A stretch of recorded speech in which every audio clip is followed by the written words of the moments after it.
alaykum. Mana shu bizni tadbirimizga vaqt ajratib tashrif buyurganingiz uchun kattakon rahmat aytaman.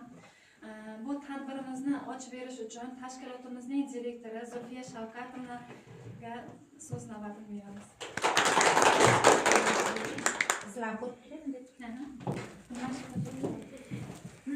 Assalomu alaykum, hurmatli xodimlar, hurmatli mehmonlar.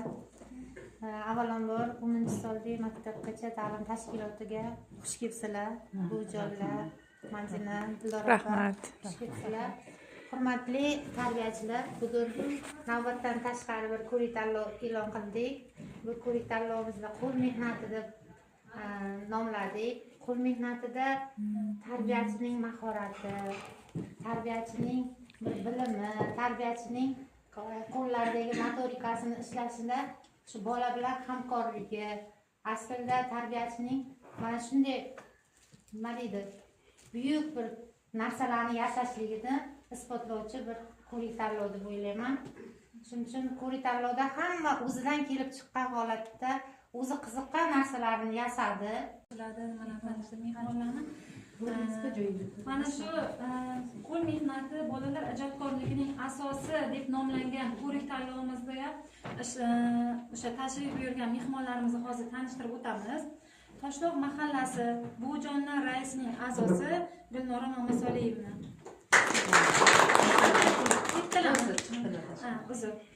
Navro'z mahallasi Buvijonlar maktabining raisi, shahar nuroniylar a'zosi Abdullayeva Ra'no opa.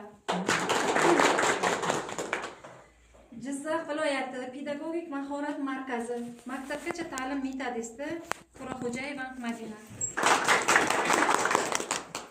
Jizzax shahar maktabgacha va maktab ta'lim bo'limi maktabgacha tashkilotlari faoliyatlarini muvofiqlashtirish shu'ba metodisti Qo'ychiyeva. Mana tadbirimizni ochiq deb e'lon qilamiz.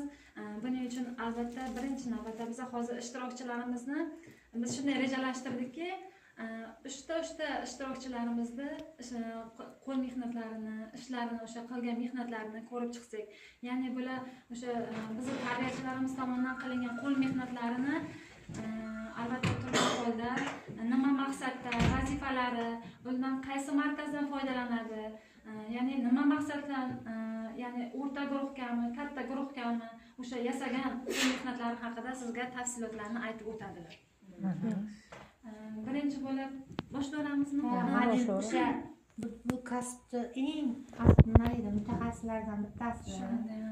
Biz ham kasb qilib ishlashdan